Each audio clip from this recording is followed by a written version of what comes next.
Bismillahirrahmanirrahim.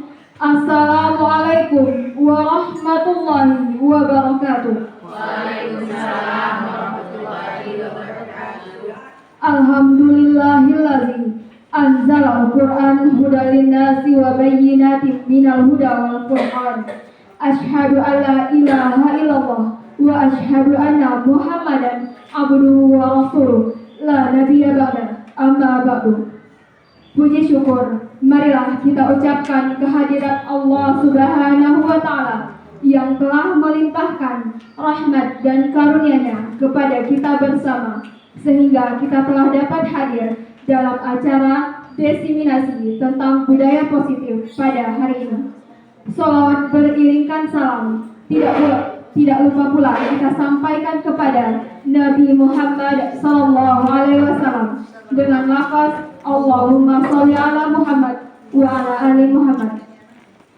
Yang terhormat Kepala SMA Negeri 1 Rambatan, yang kami hormati Ibu-ibu Majelis Guru, hadirin wal hadirat, dengan mengucapkan Bismillahirrahmanirrahim, acara desiminasi tentang budaya positif dalam program Guru Penggerak Rabu 25 Oktober 2023 dimulai. Assalamualaikum warahmatullahi wabarakatuh. Waalaikumsalam warahmatullahi wabarakatuh. Ibu-ibu yang dirahmati Allah, pertama kami mengucapkan terima kasih atas kehadiran ibu-ibu untuk berada di ruangan ini dalam rangka diseminasi aksi nyata budaya positif. Ketika kami nanti akan mencoba semacam sosialisasi lah ya ibu, bukan berarti di sini kami adalah yang paling tahu, tapi mungkin sedikit lebih dahulu tahunya daripada ibu-ibu.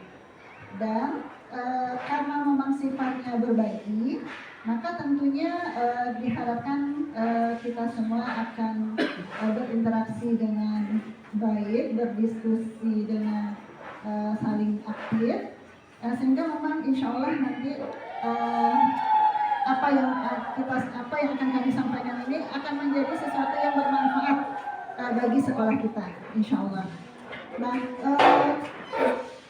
adapun budaya positif ini terdiri dari 6 poin pokok, dan karena kami ada berdua yang bertugas di sini, maka di sini kami akan berbagi tugas, saling bergantian untuk menjabarkannya. Nah, semoga insya Allah kita bisa fokus dan konsentrasi dan bisa berdiskusi, bisa menambah wawasan, dan insya Allah mudah-mudahan bermanfaat. Untuk poin pertama, insya Allah akan disampaikan oleh ibu kita, Ibu Yuliana Sanova. Persilakan ibu. Terima kasih kepada Ibu Afiska ini. Berarti untuk segmen pertama itu dari saya, Bapak Ibu, Ibu-ibu semuanya. Gimana ibu-ibu semuanya? Siap untuk mengikuti? Siap. Insya Allah. Ibu-ibu, sebelum kita masuk ke materi kita, baiklah terlebih dahulu kita ice breaking yang menyegarkan suasana pada pagi hari ini. Marilah sama-sama kita mengikuti atau melaksanakan ice breaking ini secara bersama-sama. Boleh Bapak Ibu, Ibu-ibu ya? Boleh. Terima kasih Ibu. Kita mulai.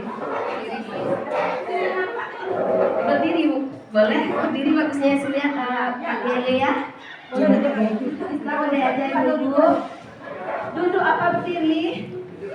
Duduk aja, boleh duduk aja. Oke. Siap? Siap. 1, 2, 3.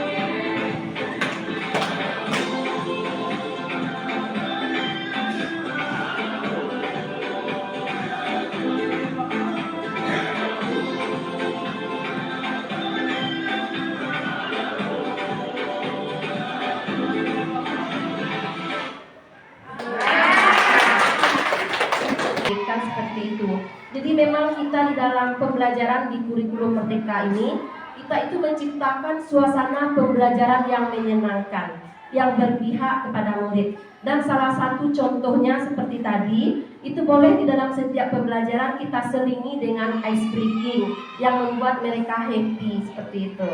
Nah, jadi ibu-ibu itu tularan sedikit juga ilmu yang kami dapat di setiap pembelajaran kami di CGP ini selalu ada ice breaking dari narasumbernya.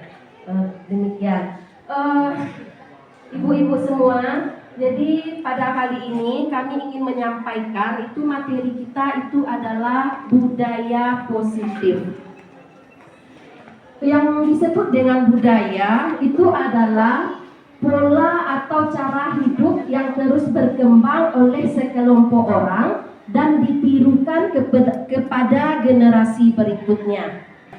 Nah, budaya positif di sekolah yaitu nilai-nilai atau kebiasaan-kebiasaan di sekolah yang berpihak kepada peserta didik agar mereka dapat berkembang menjadi pribadi yang kritis, hormat dan bertanggung jawab. Ibu-ibu semuanya, yang pertama kita lihat dahulu, yang pertama itu adalah paradigma perubahan. Di mana pada paradigma perubahan ini untuk membangun budaya positif, sekolah perlu menyediakan lingkungan yang positif, aman dan nyaman agar murid-murid mampu berpikir, bertindak dan mencipta dengan merdeka, mandiri dan bertanggung jawab. Kemudian disiplin dikaitkan dengan kontrol. Dalam hal ini kontrol yang dimaksud adalah kontrol guru terhadap siswa. Nah sekarang ibu-ibu semua, selanjutnya kami minta kepada ibu-ibu untuk mencobakan seperti ini yang ada pada slide kita di depan ini. Ambillah secari kertas kecil, tuliskan benda atau sesuatu yang sangat berharga untuk Anda. Letakkan di salah satu tangan Anda dan genggam benda atau sesuatu tersebut dengan segala daya dengan sebuah kepalan. Jadi apa yang berharga menurut kita tuliskan dalam secari kertas, kemudian kita genggam dengan sekuatnya. Jadi ini mungkin satu orang saja, karena yang teman B-nya nanti akan mencoba dengan sekuat tenaga, dengan berbagai cara untuk meminta Anda memberikan benda tersebut. Nah, bisa dengan membujuk, mengancam, menghardik, merayu, menyuap, apa saja yang dapat membuka kepalan tangan Anda. Nah, jadi bisa dikemukakan pendapat-pendapatnya biar teman kita itu mau membuka kepalan tangannya. Nah, kita lihat nanti apakah teman kita mau membuka atau tidak. Jadi untuk itu ibu-ibu dipersilakan berdua saja semeja. Jadi dan kami mau menampilkan contohnya, misalnya satu pasang ke depan. Siapa yang mau ibu-ibu untuk tampil ke depan?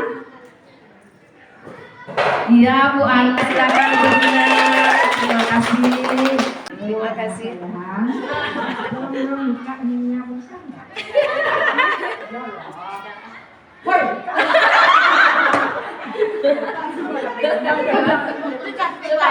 Coba bisa diomongin, tidak mau buka, kenapa? Baik-baik bicaranya. Aku lihat kenapa? Baik-baik bicaranya gimana? Bisa dong melihat di dalam itu apa? Aku kan juga mau lihat, boleh tidak?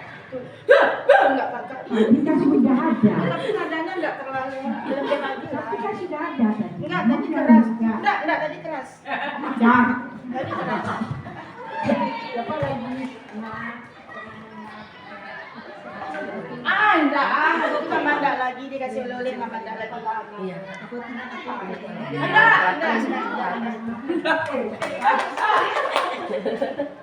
Udah. Oh ya. Berarti Bu Ananya nggak mau membuka ya? Oke. Mantap Bu Ananya, tepuk tangan buat Bu Ana dan Bu Tina. Terima kasih kepada Ibu Ana dan Ibu Tina. Bisa kita jawab dulu pertanyaan ini secara bersama-sama.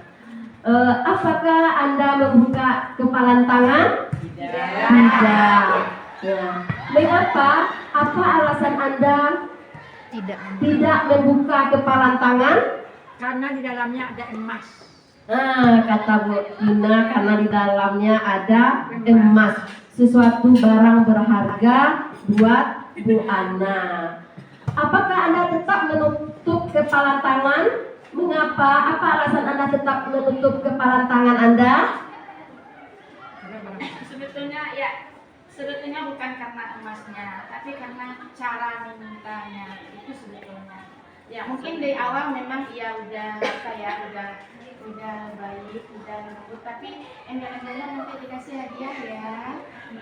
Iya, jadi janganlah ada maksud yang jelas dengan rasa dan kasih sayang mungkin. Nah gitu ya Ibu Say, mungkin diberikan walaupun emas di dalam genggaman itu aja. Iya, beri aplaus buat Bu Ana. Terima kasih sekali kepada pendapatnya, masukannya. Berarti memang benar, ya, memang benar. Jadi di dalam kegiatan ini sesungguhnya siapa yang memegang kendali atau kontrol untuk membuka atau menutup kepalan tangan kita itu adalah diri kita sendiri.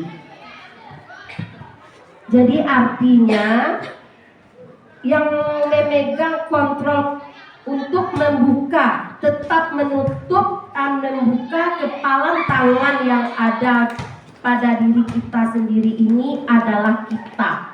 Meskipun berbagai banyak rayuan dari teman kita tadi, ada rayuan, bujukan, sampai ancaman pun, kalau memang kita bisa mengontrol diri kita, maka kita tidak akan membukanya. Nah, jadi maksudnya yang bisa mengontrol diri kita itu adalah diri kita sendiri.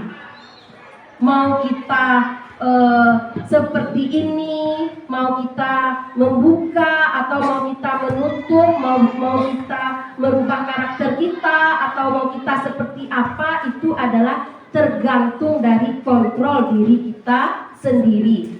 Berarti tidak bisa kita dipaksa oleh orang lain. Nah, seperti itu maksudnya. Jadi ingin kita berubah, kan paradigma perubahan. Kita ingin berubah ke arah yang lebih baik, atau kita tetap menutup diri dengan keadaan seperti yang sudah ada. Nah, itu kontrolnya ada pada diri kita masing-masing. Nah, tidak bisa kita dipaksa, tidak bisa kita dibujuk. Nah, seperti itu arti dari kegiatan kita tadi. Jadi kalau ingin kita merubah segala sesuatu yang rasanya ke arah yang lebih baik, nah itu tergantung dari diri kita sendiri. Nah, jadi kita sendiri yang memegang kontrol atas kepalan tangan kita. Apakah kita membuka atau menutup kepalan tangan kita itu bergantung pada diri kita masing-masing, sesuai dengan kebutuhan dasar kita saat itu. Demikian dari saya, kita lanjutkan berikutnya dengan Ibu Alfiska ini. Kita sengaja bergantian seperti ini. Nah, poin kedua dalam budaya positif ada yang diistilahkan dengan disiplin positif. Apa itu disiplin positif? Biasanya Ibu, kita para guru sering mengeluhkan anak-anak kita kurang berdisiplin, ya, dan sering juga ketika kita melakukan pengajaran dan pendidikan, maka tujuan kita adalah menciptakan anak-anak yang memiliki disiplin diri sehingga mereka bisa berperilaku dengan mengacu pada nilai-nilai kebajikan universal dan memiliki motivasi intrinsik atau internal, bukan ekstrinsik. Nah, Disiplin positif juga merupakan unsur utama dalam terwujudnya budaya positif yang kita cita-citakan ada di sekolah kita. Dan kebanyakan guru kita ini ya ibu-ibu sangat tertarik dalam membahas tentang disiplin. Kita sejak dulu dan ditanamkan kepada kita bahwa kalau kita disiplin, kalau saja anak-anak kita disiplin, insya Allah mereka akan menjadi orang yang sukses. Nah itu yang menurut kita. Insya Allah seperti itu. Lalu kita lihat pula teori dari para pakar pendidikan. Kalau untuk di Indonesia, kita mengenal Bapak Pendidikan Nasional kita yaitu Ki Hajar Dewantara. Apa kata beliau ibu-ibu? Di mana ada kemerdekaan, disitulah harus ada disiplin yang kuat. Sungguh pun begitu, disiplin itu bersifat self-disiplin. Kita sendiri yang akan mewajibkan diri kita untuk berdisiplin sekeras-kerasnya. Kalau kita tidak disiplin, maka akan ada penguasa lain yang akan mendisiplinkan diri. Kalau di sekolah berarti kalau murid-murid tidak ada disiplin, maka penguasa sekolah, yaitu kepala sekolah, para guru itu yang akan menerapkan disiplin itu. Hanya saja ada catatan menarik di bawah. Harus ada dalam suasana yang merdeka.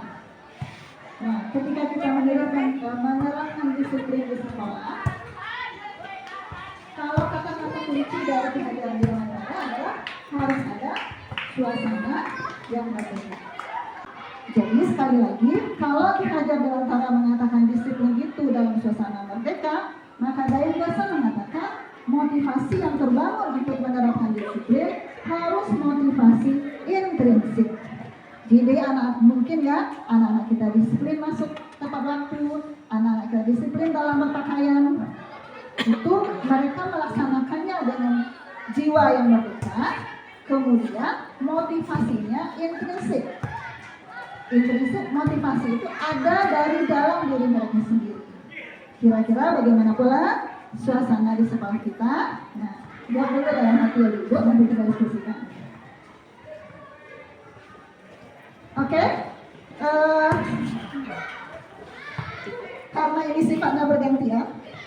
Terima kasih kepada Ibu Alfiska ini. Tadi kita sudah membahas tentang disiplin. Nah, jadi ada 3 motivasi perilaku manusia ini ya. 3 motivasi perilaku manusia. Yang pertama itu yang disebut dengan motivasi eksternal, yaitu untuk menghindari ketidaknyamanan atau hukuman. Ini motivasinya adalah eksternal. Yang kedua itu untuk mendapatkan imbalan dari orang lain. Nah, ini juga motivasinya eksternal. Dan yang ketiga itu untuk menghargai diri sendiri. Nah, ini motivasinya internal. Dan seperti mungkin dilihat dari slide ini, untuk tujuan disiplin positif itu, motivasinya itu sebaiknya yang kita pilih di antara 3 motivasi perilaku manusia itu adalah motivasi internal, yaitu motivasi di mana untuk menghargai diri sendiri, datangnya dari diri sendiri. Jadi misalnya kita contohkan, anak kita lah ini contohnya, motivasi yang ada pada anak kita lah dulu ya. Jadi kita menilai motivasi yang ada pada diri anak kita. Kalau kita sebagai guru mungkin juga ada. Kita siswa aja contohnya. Jadi ada siswa kita ini, misalnya dia hadir tepat waktu ke sekolah. Itu namanya dia sudah mempunyai nilai kebajikan disiplin, nilai kebajikan positifnya disiplin. Dia di mana hadir tepat waktu ke sekolah. Namun hadir tepat waktu ke sekolahnya ini alasannya itu apa? Apakah betul-betul niatnya ingin mengikuti pembelajaran dengan tepat waktu, ingin mendapatkan ilmu sebanyak-banyaknya dari ibu guru, atau untuk menghindari hukuman. Ada pula sebagian anak kita punya datang ke sekolah ini tepat waktu biar tidak kena hukum nanti. Nah, ada juga alasannya seperti itu. Jadi 3 alasan ini ada semuanya ini pada siswa kita atau kita seperti itu. Ya, jadi kalau dari anak kita misalnya yang memang betul-betul motivasi itu berasal dari internal, nah itulah sebenarnya yang harus ada pada diri siswa kita ataupun kita. Jadi ini kita sebagai guru budaya positif ini juga harus kita kembangkan.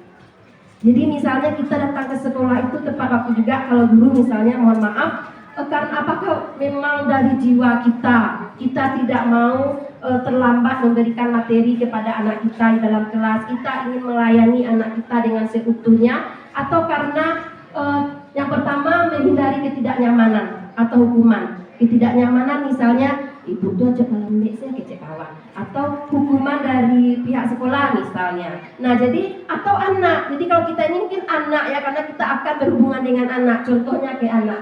Atau bisa juga motivasinya itu eksternal itu karena untuk mendapatkan imbalan dari orang lain.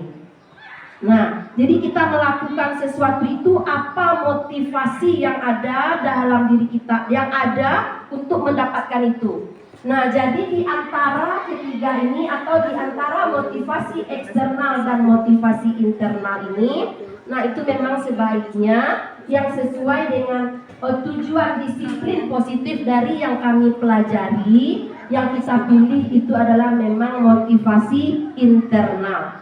Bagi anak-anak kita ini, dia datang ke sekolah ini, kita usahakan motivasinya itu tidak karena apa-apa, tidak karena hukuman atau tidak karena reward, tetapi memang karena motivasi dirinya sendiri untuk menjadi lebih baik gitu.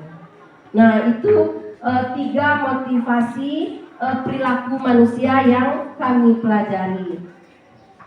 Nah mungkin di sini jabarannya sama dengan yang saya sampaikan. Untuk menghindari ketidaknyamanan atau hukuman. Nah ini adalah tingkat terendah dari motivasi perilaku manusia. Jadi tadi kan ada 3. Jadi kalau yang terendah itu adalah motivasinya itu menghindari ketidaknyamanan atau hukuman, yang merupakan motivasi perilaku manusia terendah. Biasanya orang yang motivasi perilakunya untuk menghindari hukuman atau ketidaknyamanan akan bertanya, apa yang akan terjadi apabila saya tidak melakukannya? Sebenarnya mereka sedang menghindari permasalahan yang mungkin muncul dan berpengaruh pada mereka secara fisik, psikologis maupun tidak terpenuhinya kebutuhan mereka bila mereka tidak melakukan tindakan tersebut. Jadi kadang-kadang anak-anak aku nyoba ulang-ulang hanya kan kok terlambat wah dipangan yo. Nya dua motivasi model itu ingin bahas model itu. Jadi ini adalah motivasi memang yang seharusnya tidak dimiliki oleh siswa-siswi kita ke sekolah ini untuk mengikuti pembelajarannya. Berikutnya untuk mendapatkan imbalan dan penghargaan dari orang lain. Jadi ini satu tingkat di atas motivasi yang pertama. Di sini orang berperilaku untuk mendapatkan imbalan atau penghargaan dari orang lain. Orang dengan motivasi ini akan bertanya, apa yang akan saya dapatkan apabila saya melakukannya? Mereka melakukan sebuah tindakan untuk mendapatkan pujian dari orang lain yang menurut mereka penting dan mereka letakkan dalam dunia berkualitas mereka.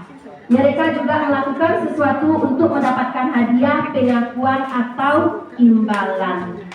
Nah, ini setingkat di atas hukuman tadi, ingin mendapatkan imbalan, ingin mendapatkan pujian. Nah, itu juga motivasi eksternal gitu. Dan yang kita inginkan sesuai pembelajaran kami itu adalah motivasi internal, yaitu untuk menjadi orang yang mereka inginkan dan menghargai diri sendiri dengan nilai-nilai yang mereka percaya. Yang seperti sudah kita laksanakan semuanya. Saya yakin sekali mereka melakukan sesuatu karena nilai-nilai yang mereka yakini dan hargai. Dan mereka melakukannya karena mereka ingin menjadi orang yang melakukan nilai-nilai yang mereka yakini tersebut. Ini adalah motivasi yang akan membuat seseorang memiliki disiplin positif. Karena motivasi berperilakunya bersifat internal, bukan eksternal. Jadi bukan karena apa-apa, bukan karena siapa-siapa kita berbuat. Nah, itu yang diharapkan terutama kepada kami calon guru penggerak ini, dan menularkan kepada kita semuanya. Jadi kita melakukan semua tindakan, nah memang itu memang menghargai diri sendiri. Menghargai diri sendiri, bukan karena siapa-siapa dan karena apa-apa. Nah, itu yang kami pelajari ibu-ibu semuanya. Jadi itulah tentang motivasi, ya, motivasi yang ada eksternal, ada internal. Mungkin itu ibu-ibu di bagian motivasi ini. Selanjutnya akan dilanjutkan lagi bagian keempat oleh Ibu Alfiska ini. Kita ada 6 bagian. Kepada Ibu Alfiska ini kami persilakan. Oke Ibu, dari dalam alhamdulillah sudah kita bahas 3. Mungkin kita review lagi. Yang pertama apa tadi Ibu ya? Iya, para pengguna perubahan. Yang kedua, tentang disiplin, dan yang terakhir bukti motivasi perilaku. Walaupun tadi contohnya anak, sebenarnya itu juga berlaku kepada kita. Selama ini kita melakukan kebaikan-kebaikan, motivasi mana yang sudah mendorong? Apakah yang paling rendah atau yang paling tinggi? Mudah-mudahan lebih sering yang tinggi ya, sekali-kali yang rendah. Bagian yang keempat dari budaya positif ini, kita akan membahas tentang 5 kebutuhan dasar. Kebutuhan dasar manusia itu ternyata ada 5 gitu. Sebelum kita saksikan, kira-kira menurut ibu-ibu semua yang 5 itu apa? 1, kita manusia butuh apa? Butuh makan. Makan butuh apa? Alhamdulillah memang itu yang pertama. Kebutuhan untuk bertahan hidup. Ada 4 lagi. Yang kedua apa kira-kira ibu? Kasih sayang. Kasih maunya burung garudanya segera 2 katanya. Karena butuh kasih sayang itu biasanya. Tapi sebelum itu didapatkan, limpahan kasih sayang dari orang tua, dari teman juga dapat ya. Yang ketiga, kalau menurut Bu Indah apa lagi yang kita butuhkan? Rasa aman. Ada 2 lagi? Dihargai ya Bu ya. Ada lagi kira-kira? Oke. Untuk menyegarkan kita akan menayangkan sebuah video.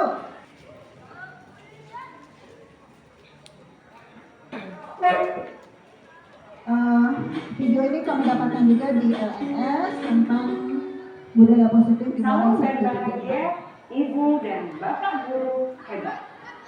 Untuk membangun budaya sekolah yang positif dengan lingkungan yang aman dan mendukung murid untuk menjadi pribadi yang berdaya, seimbang, dan bahagia, salah satu upaya yang dapat dilakukan oleh guru adalah memahami kebutuhan dasar yang mendasari perilaku murid. Pada video kali ini, kita akan membahas tentang 5 kebutuhan dasar manusia.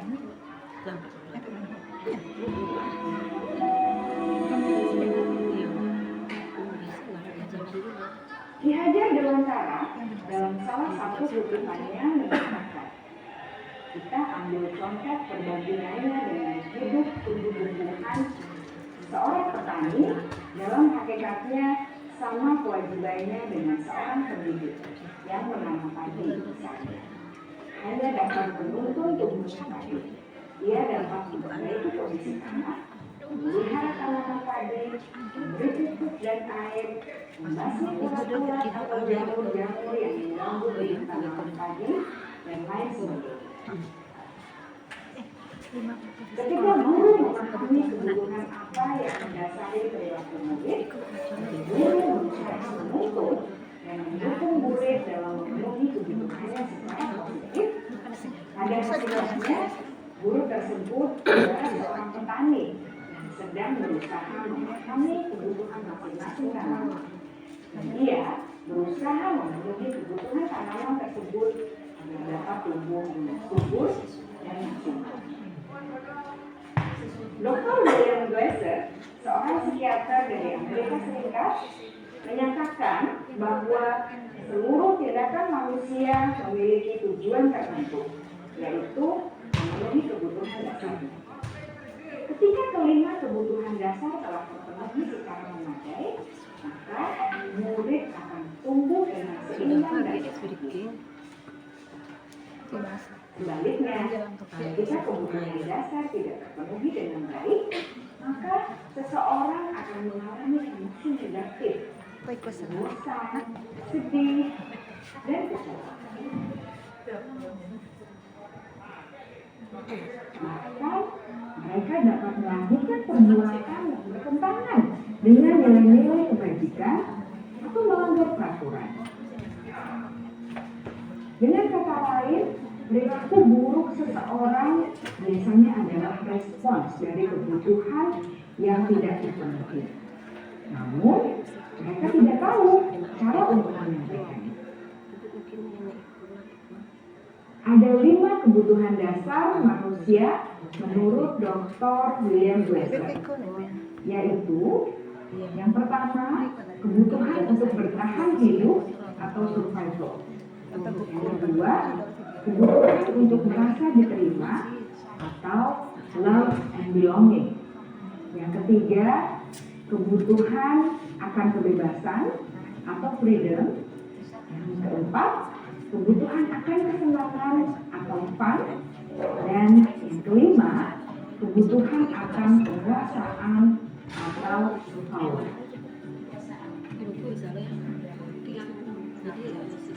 Kebutuhan dasar yang pertama adalah kebutuhan yang bersifat fisiologis untuk bertahan hidup atau survival. Misalnya, kesehatan, rumah, dan makanan. Kebutuhan biologis sebagai bagian dari proses reproduksi termasuk kebutuhan untuk tetap bertahan hidup. Kebutuhan untuk merasa aman juga termasuk dalam kebutuhan ini.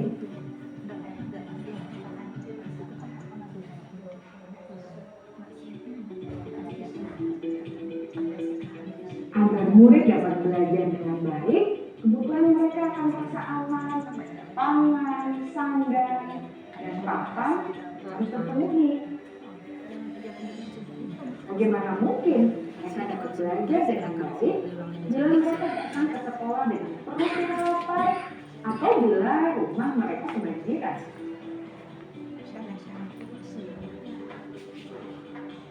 Setelah kita mengetahui kebutuhan pertama yang sebagian besar bersifat fisiologis, mari kita lihat kebutuhan kedua sampai kelima yang semuanya berhubungan dengan psikologis. Mari kita lihat kebutuhan yang kedua, yaitu kebutuhan akan perasaan diterima oleh kelompok atau komunitasnya, atau kebutuhan love and belonging.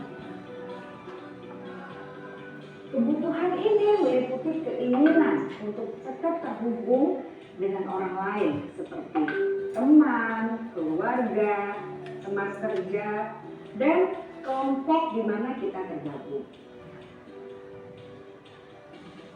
Setiap murid ingin menjadi bagian yang berharga dari kelas dan juga sekolah. Mereka juga ingin diterima oleh orang lain satu sama lain.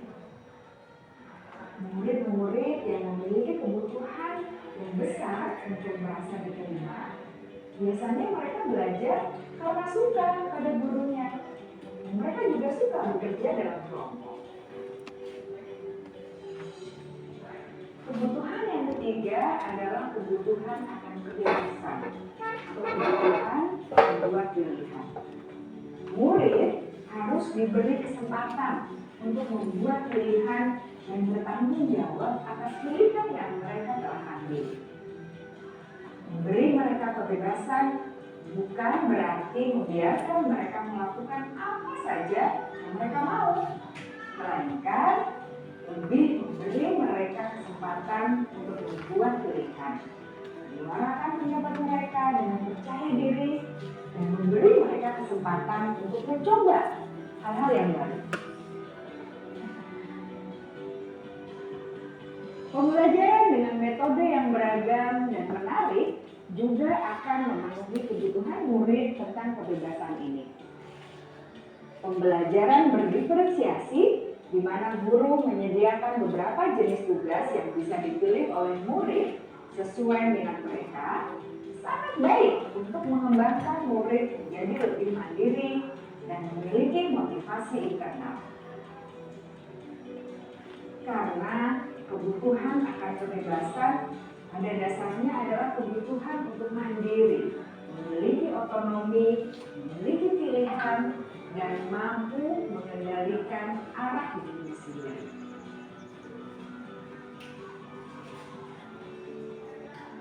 Kebutuhan yang keempat adalah kebutuhan akan kesenangan. Bayangkan Bapak Ibu, hidup tanpa rasa senang. Betapa menyedihkannya. Glaser menghubungkan kebutuhan akan kesenangan dengan belajar.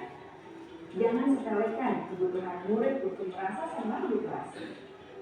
Sebagai guru, jangan ragu-ragu untuk dengan sengaja memasukkan kegiatan yang menyenangkan dalam kelas. Murid-murid dengan kebutuhan dasar kesenangan yang tinggi ingin menikmati apa yang diberi sikap dan tingkah laku mereka. Bila murid berperilaku buruk atau melanggar aturan sehingga tindakannya tidak sesuai dengan nilai-nilai yang dibagikan, maka guru harus mencari tahu alasan yang mendasari tindakan tersebut dan kebutuhan apa yang belum terpenuhi. Melalui percakapan dengan guru dalam pendekatan disiplin positif, murid dapat diajak untuk bersikap aktif dalam mengenali kebutuhan-kebutuhan yang berusaha mereka penuhi dan mendasari tindakan mereka. Jika guru mengabaikan perilaku murid, maka perilaku tersebut akan berpengaruh pada suasana kelas yang kurang kondusif dan akan berpengaruh pada tujuan dari pendidikan itu sendiri. Ibu bapak guru hebat, mari kita menjadi guru yang lebih baik dengan memahami kebutuhan dasar murid-murid kita dan senantiasa memimpin mereka untuk menjadi pribadi yang berdaya, seimbang, dan bahagia. Salam dan bahagia, Ibu dan Bapak guru hebat. Bagaimana Ibu-Ibu? Sesuai nggak dengan yang kita ungkapkan tadi? Ada yang Ada yang sesuai dan Ya. kita review lagi. Pertama, kebutuhan kita sebagai manusia bertahan hidup. Yang kedua, Diterima. diterima. Yang ketiga, Kebebasan. bahasa. Yang keempat, Kesenangan. kesenangan. Yang kelima, Kekuasaan. Hah? Mana yang kelima? Kekuasaan. Perasaan. Alhamdulillah, berarti kita semua hebat. Kita tepuk tangan dulu untuk diri kita. Nah, ibu-ibu guru yang hebat, maka salah satu kesimpulan dari video yang kita tonton tadi bahwa seluruh tindakan manusia pasti memiliki tujuan tertentu. Apakah satu atau dua dari lima atau kelima-limanya? Hanya saja kadang masing-masing orang yang unik itu mungkin lebih dominan untuk bertahan hidup dan kasih sayang. Penguasa tidak terlalu penting bagi dia. Atau ada pula individu yang kedua sangat penting bagi dia kebebasan dan kesenangan. Kasih sayang tidak terlalu penting, misalnya seperti itu. Ada juga yang penting bertahan hidup. Kasih sayang tidak terlalu penting, penguasa tidak terlalu penting. Nah, tapi yang jelas kelima-limanya ada. Hanya saja masing-masing kita itu berbeda di mana kebutuhan yang lebih dominan atau tidak. Dan satu catatan lagi, kalau ada penyimpangan dari sikap, apakah kita maupun murid-murid kita, maka itu biasanya terjadi karena apa tadi Ibu? Karena ada satu, dua, atau tiga, atau mungkin semua kebutuhan dasarnya tidak terpenuhi. Nah, baik, semua orang senantiasa berusaha untuk memenuhi kebutuhannya dengan berbagai cara. Bila mereka tidak bisa mendapat kebutuhan dengan cara yang positif, nah seperti tadi, mereka melanggar peraturan atau melakukan hal yang tidak sesuai dengan nilai-nilai kebajikan. Nah, konsep 5 kebutuhan dasar manusia ini tidak hanya berlaku bagi anak-anak, tapi juga berlaku bagi manusia dewasa seperti kita, ibu-ibu. Kita nilai masing-masing diri kita ini kalau melakukan pelanggaran kira-kira kebutuhan apa yang belum kita terpenuhi oleh diri kita sendiri. Nah, dasar menyatakan kapasitas berubah ada pada diri kita. Caranya, identifikasi kebutuhan yang mendorong perilaku kita, maka perubahan dapat dimulai dengan mencari solusi pemenuhannya, tentu dengan cara yang positif. Kalau anak mencontohkan dengan cara yang negatif, kita guru tentu jangan meniru anak. Kalau kita tentu mencarinya dengan cara yang positif. Sampai di sini juga slide saya. Terima kasih, kita beri aplaus untuk kita semua. Alhamdulillah Bapak Ibu, tinggal 2 poin lagi yang harus kami sampaikan kepada ibu-ibu semuanya sebagai diseminasi kami pada pagi menjelang siang ini. Berikutnya itu adalah posisi kontrol guru. Nah, ini lanjutannya ini. Dengan disampaikan tadi oleh Bu Ayi ada 5 kebutuhan dasar yang harus dipenuhi oleh anak, dan kita menangani kasus-kasus yang ada pada anak. Posisi kontrol bagaimanakah yang sebaiknya dimiliki oleh seorang guru tersebut. Nah, namun sebelum itu mungkin sama-sama juga kita lihat video. Salam bahagia Ibu dan Bapak guru hebat. Dalam penerapan disiplin restitusi, salah satu program yang dikembangkan adalah 5 posisi kontrol. 5 posisi kontrol dalam restitusi adalah proses perjalanan seorang pendidik agar dapat mengenali dirinya. Pada video kali ini, kita akan membahas tentang 5 posisi kontrol yang dikembangkan oleh Diane Dawson dan contoh penerapannya.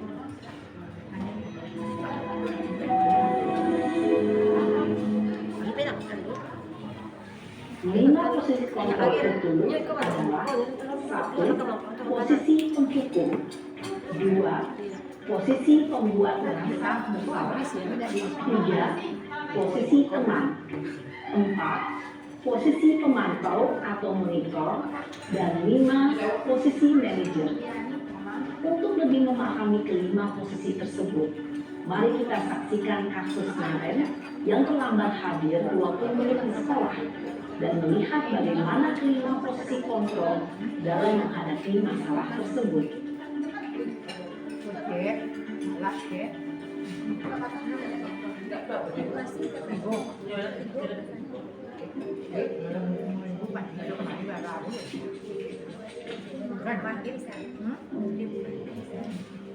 Naren,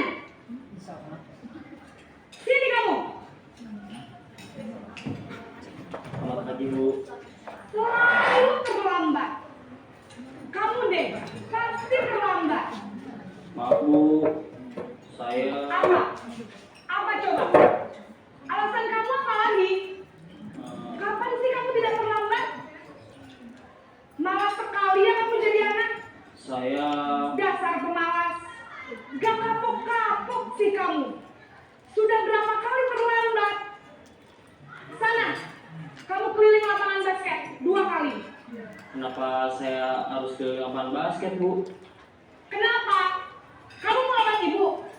Berani-beraninya jawab. Sudah terlambat, masih berani jawab pula. Sekarang, keliling lapangan basket 5 kali sekalian. Biar kapok. Cepat. Pergi sana ke lapangan basket. Posisi penghukum biasanya berbicara dengan nada tinggi, menghardik, menunjuk-nunjuk, menyakiti, dan menyindir. Hukuman bisa berupa fisik maupun psikis. Ibu dan Bapak guru hebat, Dampak yang terjadi pada murid ketika guru berada pada posisi penghukum adalah murid cenderung akan memberontak, bahkan menyimpan dendam.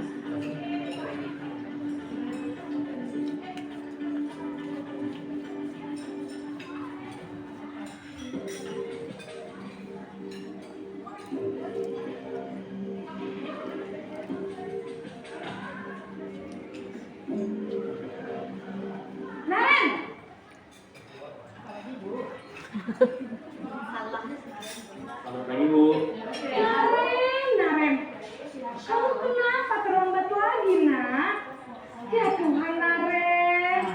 Kamu senang ya bikin ibu susah ya? Kalau kamu terlambat lagi, nanti ibu yang ditegur bapak kepala sekolah, nak. Disangka ibu tidak bisa membina kamu. Duh, gimana ini? Maaf Bu. Duh, Gusti Naren. Kamu suka ya kalau ibu ditegur bapak kepala sekolah? Terus, sekarang ibu harus tulis apa ini di buku absen? Ini kamu sudah sering terlambat loh. Ibu harus apa coba? Maaf Bu. Maaf sekali. Ya sudah, lain kali jangan bikin ibu susah lagi ya nak ya. Ibu tidak akan patuh lagi kalau kamu begini terus. Bisa jantungan kalau ibu ditegur bapak kepala sekolah. Sarah cepat kelas. Maaf ya Bu. Maaf sekali. Posisi pembuat rasa bersalah berbicara dengan nada tenang, cenderung lembut. Namun kata-kata yang diutarakan membuat murid merasa menjadi orang yang gagal, memandang buruk dirinya sendiri, merasa tidak berharga, dan tidak sanggup membahagiakan orang lain. Ketika guru mengambil posisi pembuat rasa bersalah, murid akan menganggap dirinya yang bersalah dan ia akan menyimpan emosi negatif tersebut di dalam dirinya.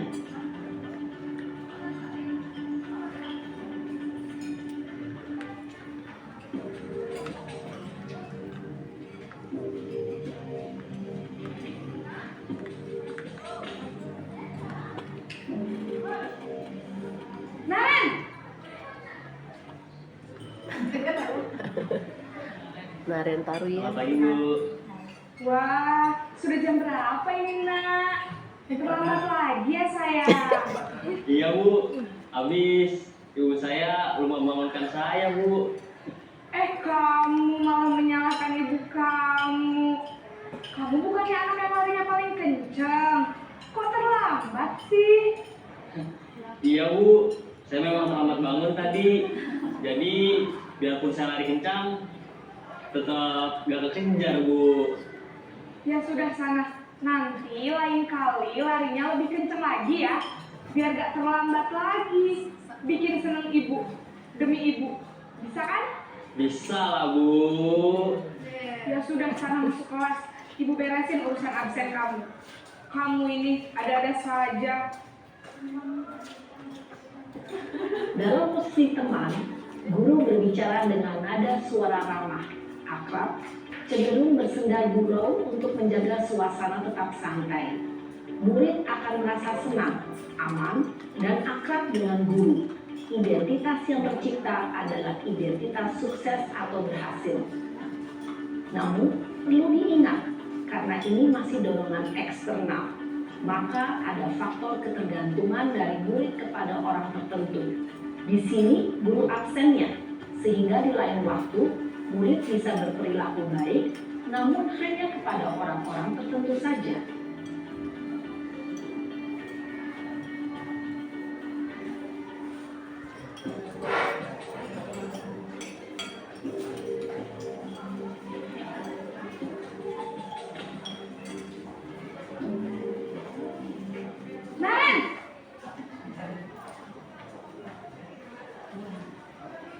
Selamat pagi Bu.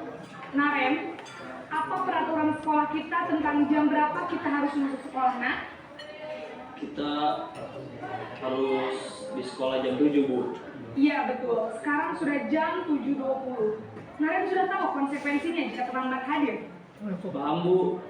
Saya harus tinggal kelas pas jam istirahat selama 20 menit. Iya benar, konsekuensinya demikian. Jadi nanti jam 9.30 pas istirahat, kamu harus tinggal di kelas, kerjakan tugas tambahan untuk ketertinggalan kamu, ya? Baik, Bu.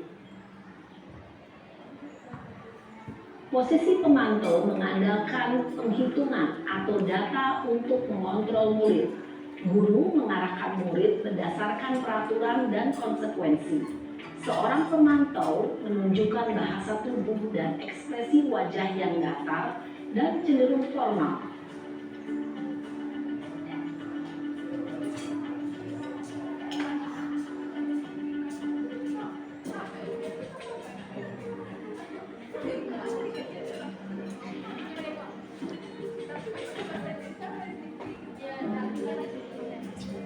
Naren!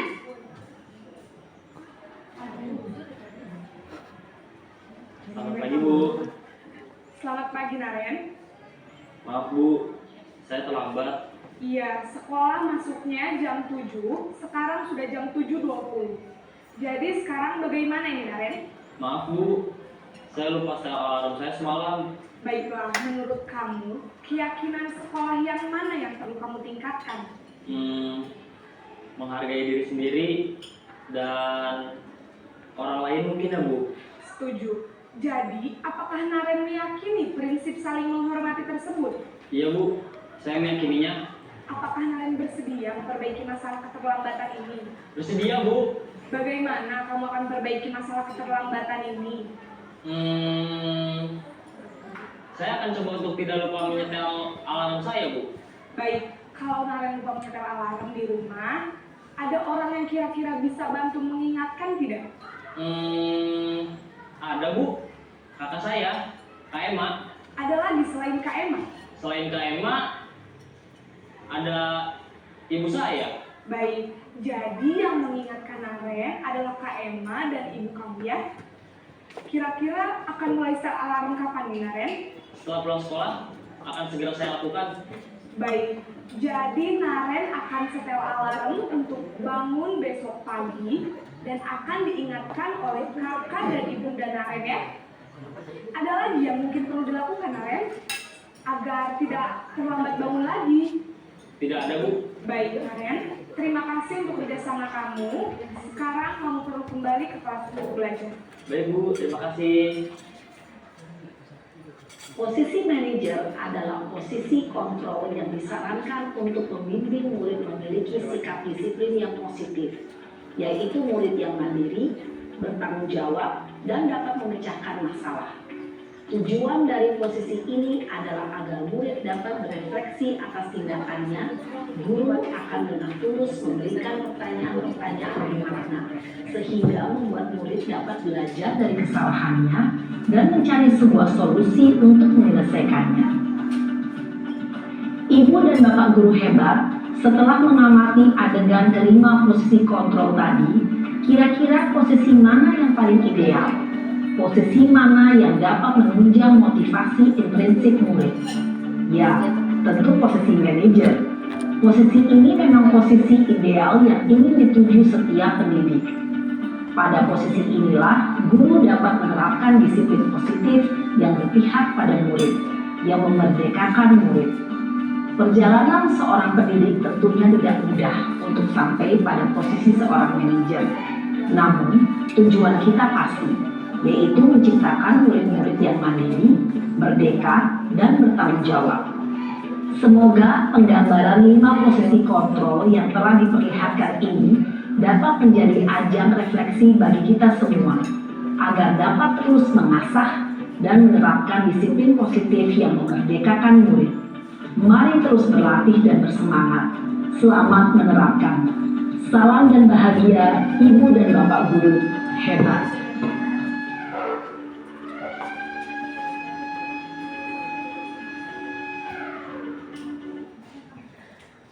Demikianlah ibu-ibu semua sama-sama sudah kita lihat ya, dengan contoh juga 5 posisi kontrol kita sebagai guru untuk menangani kasus-kasus yang ada di sekolah kita ini. Jadi Yang pertama, mungkin kita mengulas video aja ini secara bersama. Yang pertama itu tadi ada yang disebut dengan posisi guru sebagai penghukum. Nah ya, jadi ini semuanya kelima ini ada kita di sekolah ini mungkin ya semuanya. Dan ini semuanya kita sebagai guru sebenarnya kan boleh, karena memang dinyatakan ada 5 posisi kontrol guru itu. Apa-apa saja. Yang pertama sebagai penghukum. Nah, sebagai penghukum tadi sudah kita lihat contohnya. Jadi kita menghukum siswa-siswi kita itu jika dia melanggar, baik dengan hukuman verbal ya ataupun dengan fisik. Fisik misalnya kita suruh dia berlari keliling lapangan. Kalau verbal kita hukum dia dengan kata-kata yang menyakiti perasaannya. Nah, jadi itu yang kita sebagai penghukum. Kemudian yang kedua sebagai pembuat rasa bersalah. Nah, ini juga nih sering ada juga dari kita yang menerapkan misalnya di dalam model 7 kan. Jadi anggap inyo bersalah dengan membuat dia merasa bersalah dengan kata-kata kita penekanannya. Malahan tadi mungkin dicontoh kita bilang nanti kalau seperti ini juga saya ditegur ini oleh Bapak Kepala Sekolah. Jadi membuat anak ini merasa bersalah dengan tindakannya seperti itu. Membuat rasa bersalah kita gurunya. Kita beri dia kata-kata sehingga dia merasa bersalah. Berikutnya ada yang sebagai teman. Nah ini terkadang kita memposisikan diri kita kepada anak murid kita itu sebagai teman. Kita berbicara dengan gayanya, dia pun berbicara kepada kita terbuka, tadi kan dari contoh. Nah kita hukum dia dengan kata-kata, memposisikan diri kita sebagai teman. Berikutnya sebagai pemantau. Nah dari mungkin lebih detail tadi sebagai pemantau ini di video juga kita lihat. Kita nasihati, kemudian kita beri dia hukuman sesuai aturan yang ada. Mengerjakan ketinggalannya setelah jam pembelajaran berakhir sesuai dengan konsekuensinya. Mungkin seperti itu pemantau. Dan yang akhir itu sebagai manajer. Nah di mana posisi guru sebagai manajer ini yaitu berbuat sesuatu bersama dengan murid, mempersilahkan murid mempertanggungjawabkan perilakunya, mendukung murid agar dapat menemukan solusi atas permasalahannya sendiri. Nah, jadi dari yang kelima ini tadi sesuai modul yang kita pelajari, kita harus menerapkan diri kita itu dalam menyelesaikan masalah anak kita itu dalam posisi kontrol itu adalah sebagai manajer. Jadi sebagai manajer ini kita itu berdiskusi dengan anak tersebut. Kita tanya alasannya kenapa dia terlambat. Kemudian kita giring dia langsung untuk mencari solusinya.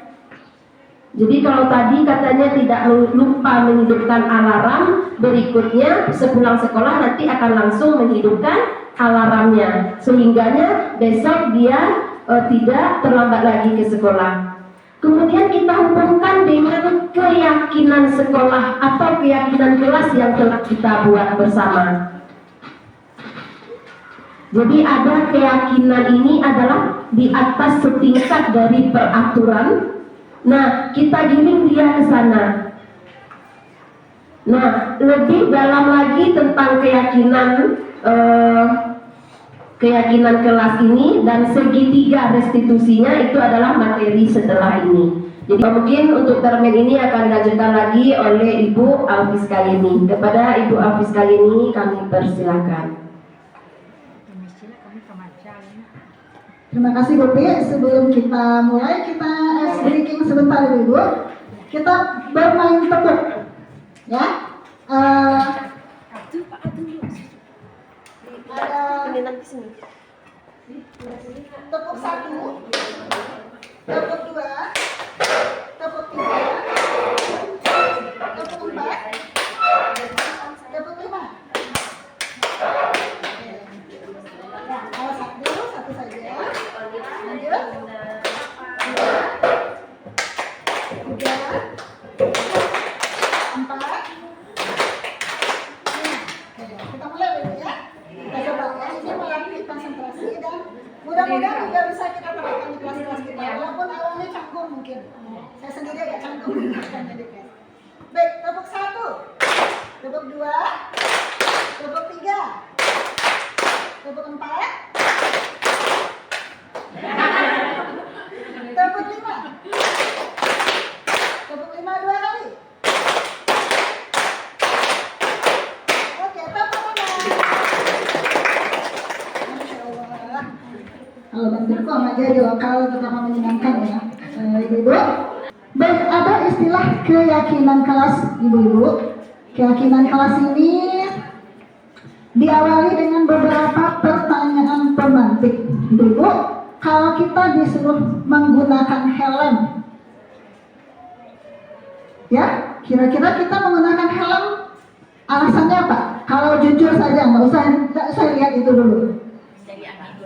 Mencari angin, Bu. Oh iya, berarti itu kesehatan telinga. Kalau Lola pakai helm kenapa?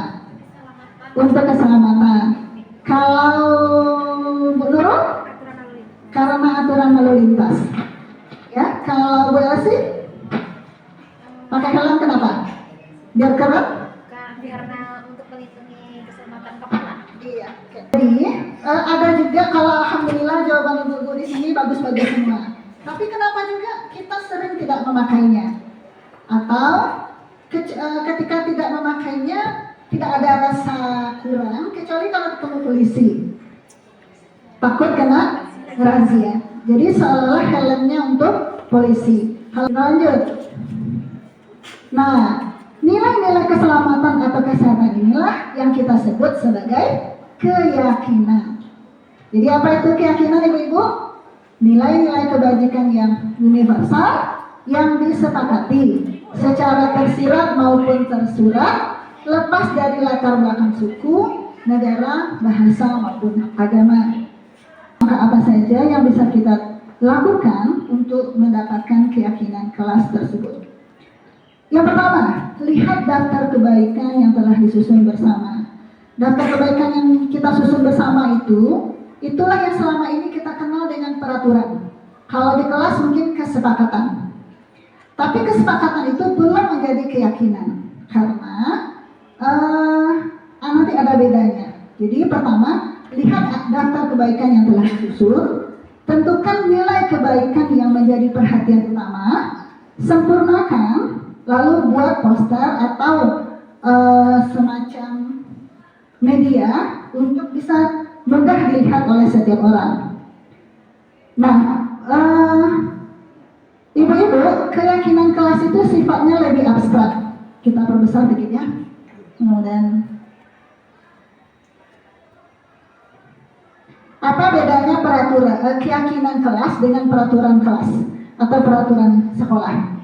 Yang pertama, keyakinan kelas itu sifatnya lebih abstrak, ibu-ibu. Kalau peraturan rinci dan konkret. Lalu keyakinan kelas pernyataan universal, dibuat dalam bentuk positif, tidak terlalu banyak sehingga mudah diingat dan dipahami. Keyakinan kelas sebaiknya sesuatu yang memang dapat diterapkan, dan ini yang paling penting, semua warga kelas berkontribusi. Jadi dua arah. Kemudian keyakinan kelas itu ditinjau dari waktu ke waktu. Ini kita masuk langsung ke segitiga restitusi. Maka segitiga restitusi ini adalah penerapan dari bagaimana sesudah kita menyusun keyakinan kelas, kita gunakan dalam segitiga restitusi. Boleh kita lanjut dulu ya? Oke. Kalau cemilannya masih ada, Mas, tolong silahkan tetap dinikmati. Apa itu segitiga restitusi? Restitusi, suatu proses dialog yang dijalankan guru atau orang tua agar dapat menghasilkan murid yang mandiri dan bertanggung jawab. Kenapa ditambahkan segitiga? Karena ada 3 langkah. Yang pertama, menstabilkan identitas. Yang kedua, validasi tindakan yang salah. Yang ketiga, menanyakan keyakinan. Nah, itu gunanya tadi keyakinan. Ya, ini tadi penjelasan dari segitiga. 6 yang sudah kami sampaikan poin-poinnya dimulai dari paradigma perubahan, disiplin positif, motivasi perilaku manusia, kemudian kebutuhan dasar manusia, 5 posisi kontrol kita sebagai guru, terakhir itu keyakinan kelas dan segitiga restitusi. Jadi rasanya ilmu-ilmu yang kami dapatkan di modul 1-4 ini sudah kami sampaikan, sudah kami diseminasikan kepada teman-teman sejawat kami. Jadi mungkin itu pemaparan ya, diseminasi kami berdua dengan Ibu Aye ini memang sebagai aksi nyata. Ini artinya kami betul-betul menyampaikan kepada ibu-ibu semua apa-apa yang sudah kami dapatkan ini. Nah, itu namanya aksi nyata, betul-betul dilaksanakan gitu kan. Jadi mungkin kalau tidak ada lagi pertanyaan dari saya mohon maaf ya jika ada di dalam penyampaian tadi yang kurang berkenan, mohon maaf dari saya mungkin sebelum ke Bu Aye. Seperti itu saya sudahi dengan wabillahi taufik wal hidayah. Wassalamualaikum warahmatullahi wabarakatuh.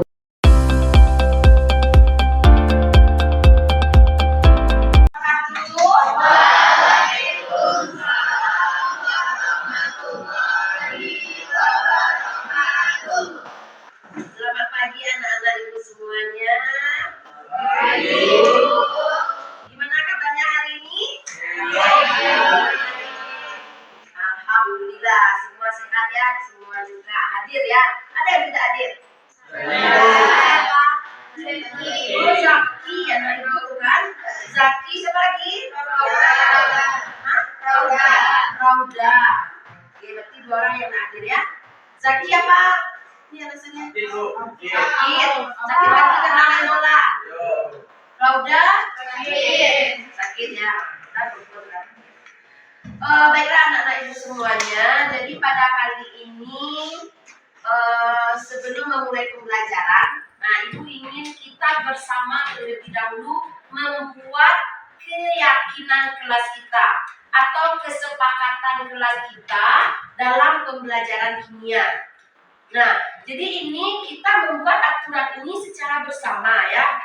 Kita apa yang anak-anak ibu inginkan supaya pembelajaran kita ini berjalan dengan baik dan menghasilkan nanti hasil yang baik.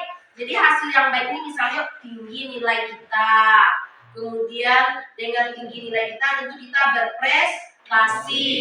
Nanti nilai untuk semester 5 ini memang berguna sekali untuk masuk ke perguruan tinggi, terutama jalur SNBP. Maka untuk itu, ibu menginginkan kita ini belajar dengan sungguh-sungguh dan sebaik-baiknya. Bagaimana kita berhasil dalam pembelajaran kimia ini. Maka ibu minta kepada anak-anak ibu semua membuat apa-apa yang kita sepakati secara bersama. Jadi keyakinan kelas atau kesepakatan kelas itu tuh kayak peraturan lah gitu. Yang positif-positif lah yang kita ambil semuanya. Ya, kita ambil yang positif-positif. Apa yang Anda inginkan dalam pembelajaran ini supaya pembelajaran kita berjalan dengan baik. Nah, bagaimana dengan yang ingin yang ini ke Anda semuanya ya, bukan di gurunya ya. Jadi misalnya datang masuk tepat waktu. Nah, seperti kemarin membuat tugas. Seperti yang kemarin sebenarnya ibu bikinnya di kertas 1 lembar. Sekarang ibu ini datangnya dari Anda semua, sehingga kalau ini sudah datang dari Anda semua, maka Anda semua, kita semua harus konsekuensi menjalankannya. Seperti itu ya. Jadi ini silakan dituliskan di sini masing-masingnya. Nanti ditempel di depan. Nah, ya, silakan. Ini kalau bilang yang dapat aja ya, coba gini. Oh, bagus nih. Ada yang bawa gunting? Nah, enggak ada gunting. Nanti mau itu ada. Habis ini karena maaf ya, karena kertasnya kurang, dan potong dua. Potong duanya kayak gini. Potong duanya biar lengket di depan, ini bisanya. Dulu nggak apa-apa lah.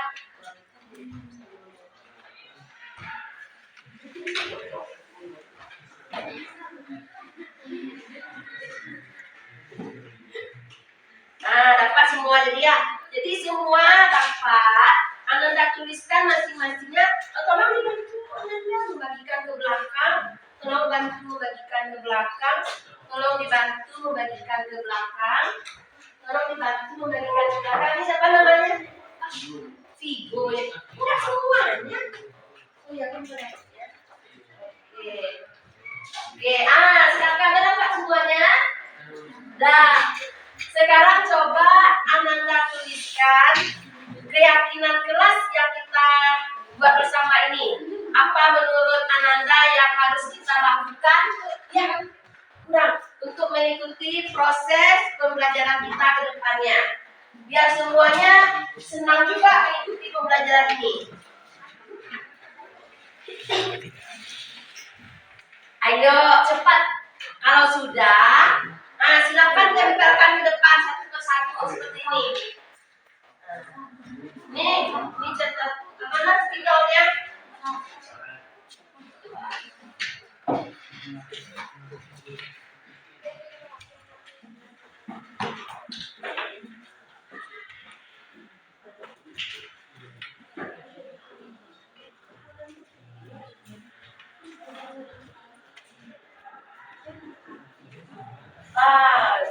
Maunya dari sini. Di sini lah. Biar kalian bisa membacanya setiap hari. Oke. Ayo depan pindah di sini ya.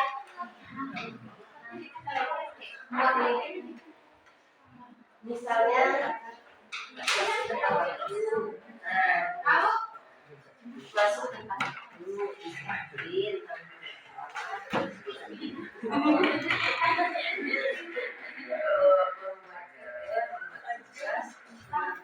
Yang itu berpakai lengkap.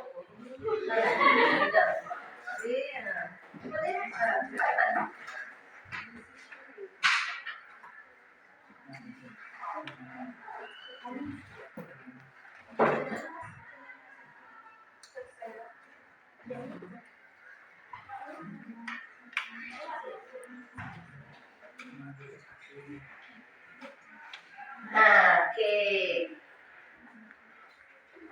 Boleh satu-satu aja boleh.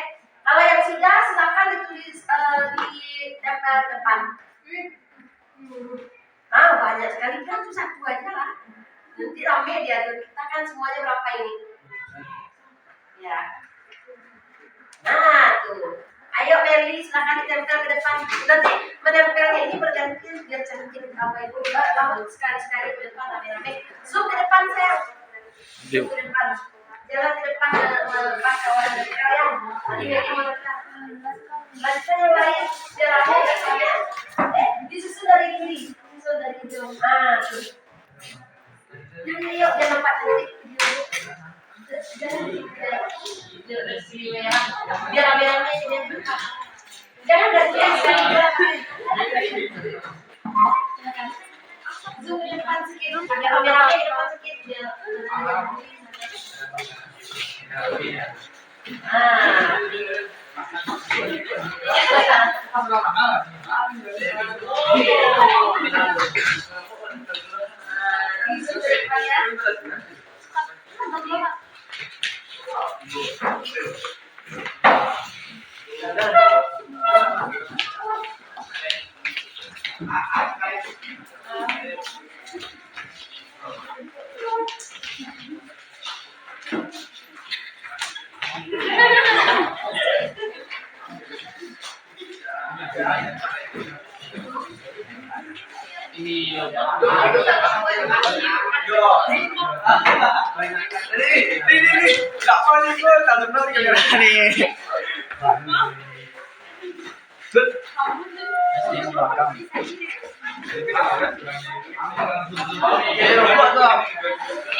Nah, tinggal satu lagi. Tigo.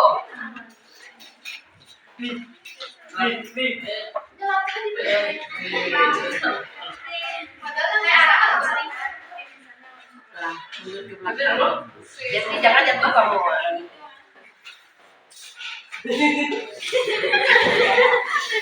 Udah banyak ya?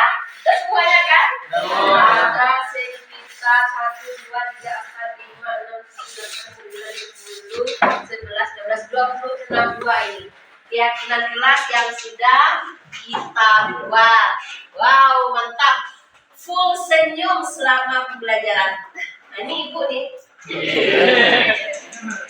Jadi ini ada beberapa keyakinan kelas, boleh kita baca secara bersama. Yang pertama itu ada datang tepat waktu. Nah, kita terima ini. Ya, harus kita terima ini yang positif datang dari kalian semua ya. Oh, itu dia. Nah, ini memang agak kurang lengket ya ini, karena di mana tadi kok?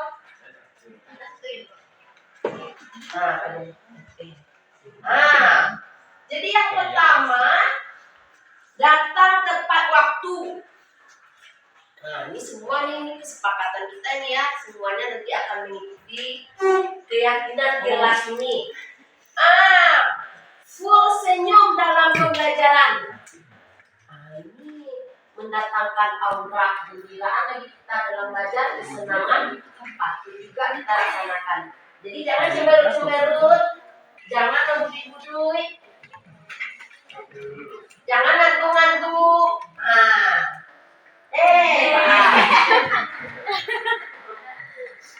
Lepas terus ini.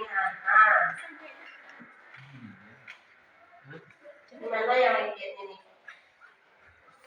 Ini memang agak kurang lengketnya.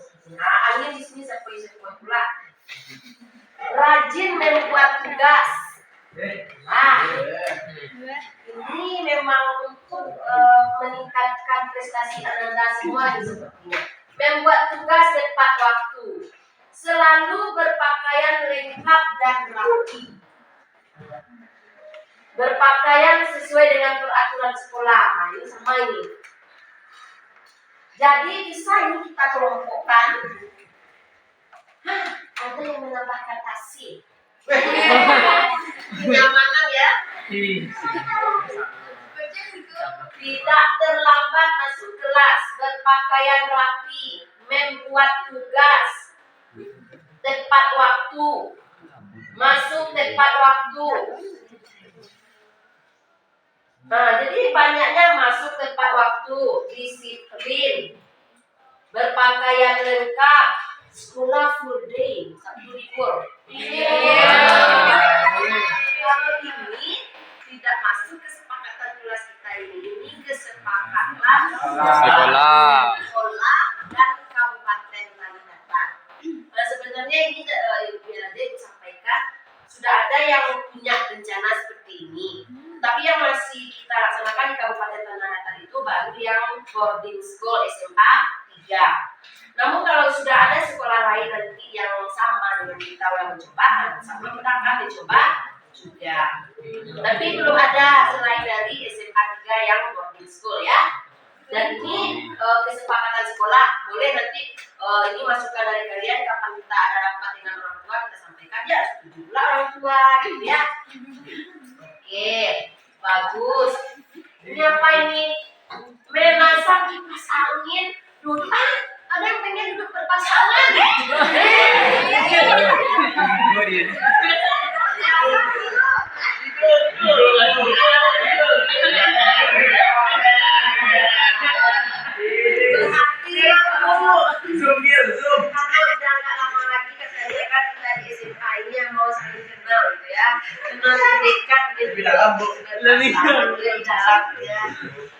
Kemudian tidak memakai memakai sepatu berwarna selain hitam. Benar sekali nih ya. Kemudian mengatur tempat duduk agar tidak ada keributan. Wih, ini wajib kita lakukan nih. Jadi bertempat duduk ke depan apa ke belakang? Ke depan. Oh ya, mantap ya. Berarti semuanya ini fokus dalam pembelajaran. Berarti setelah ini nanti akan ibu sebagai guru mapel nih memang walaupun tidak wali kelas, berarti ya nanti di jam pembelajaran kita akan mengatur posisi duduknya. Nah, gantian. Sekarang ini yang di depan, besok ini ya. Jarak ya. Besok jalan di depan lagi ya. Sekarang di belakang. Apalagi masuk tepat waktu. Nah, membuat tugas tepat waktu, memperhatikan guru saat menerangkan. Luar biasa. Ya. Nah, abang sendiri. Nah, ini kesepakatan Ananda sudah tahu mana yang hal-hal positif ya yang ada, sudah ditampilkan ke depan semuanya. Dan ini karena adalah keyakinan kelas kita semua di 12 MIPA 3 terutama dalam pembelajaran kimia, maka kita semua harus menyepakatinya. Bagaimana? Siap? Boleh. Oke, siap ya? Oke. Nah, mungkin itu saja ya di awal ini sebelum kita memulai pembelajaran kita. Terima kasih sudah membuat ya, sudah berdiskusi bersama kita dalam membuat keyakinan kelas kita dalam pembelajaran kimia untuk kelas 12 MIPA 3. Selanjutnya kita akan mempelajari tentang hukum Faraday dalam pembelajaran kita. Mungkin demikian saja untuk keyakinan kelas. Terima kasih. Kita lanjutkan dengan pelajaran berikutnya.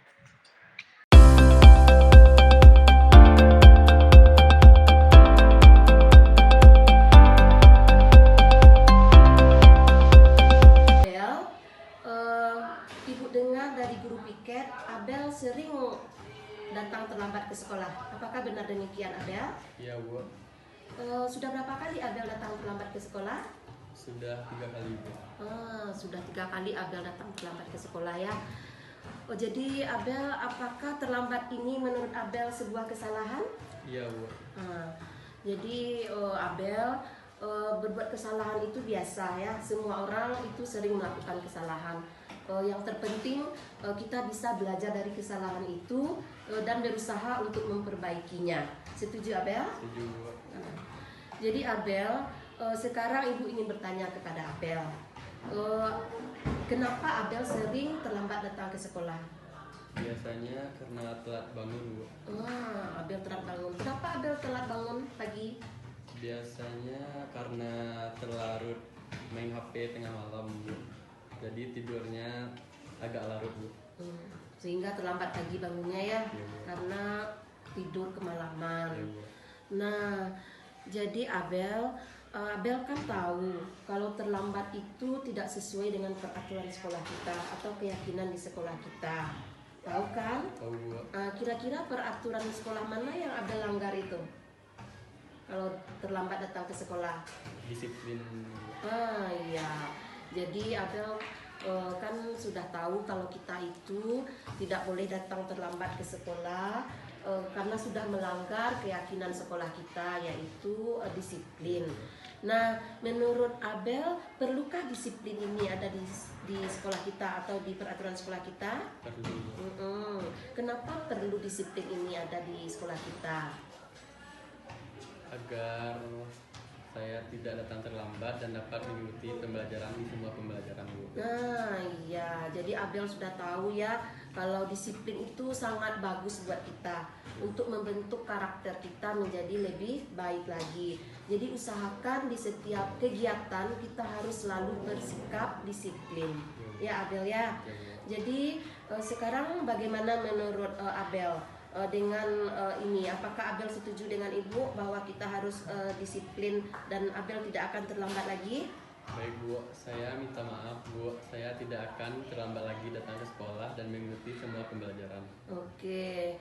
Baik, Abel, ibu sangat setuju dengan Abel. Abel sudah menemukan solusi sendiri ya dengan kesalahan Abel ini yang terlambat datang ke sekolah, berusaha untuk memperbaikinya.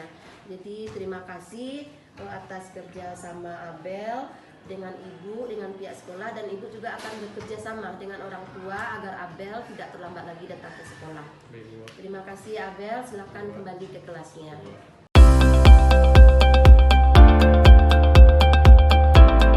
Amel, ibu sengaja memanggil Amel ke sini karena tadi mendapat laporan bahwa HP Amel ditangkap oleh Bu Iza. Apakah benar demikian, Amel? Kenapa HP Amel sampai ditangkap oleh Bu Iza?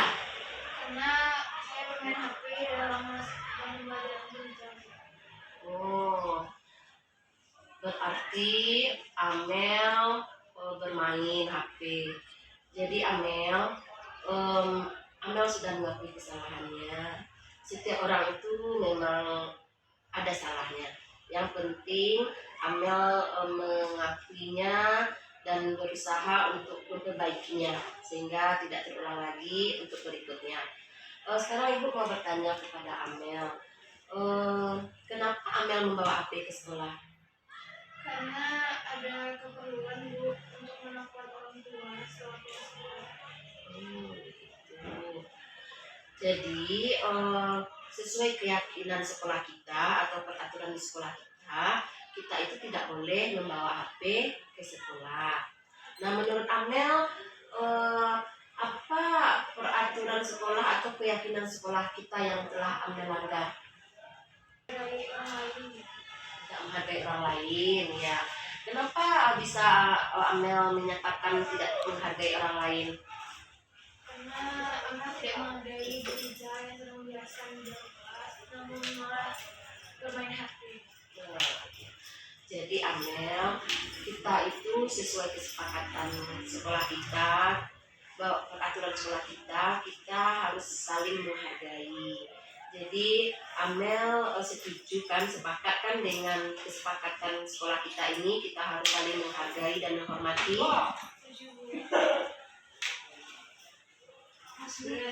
Menurut Amel, pentingkah kita saling menghargai orang lain atau menghormati orang lain sesuai kesepakatan kelas kita? Penting Bu, menurut saya minta maaf atas kesalahan saya dan saya berjanji tidak akan mengulanginya lagi Bu. Oke, jadi Amel sudah menyadari kesalahannya ya. Jadi mudah-mudahan untuk berikutnya Amel tidak akan mengulanginya lagi. Ya Amel, jadi itu saja Amel, silakan kembali ke kelasnya.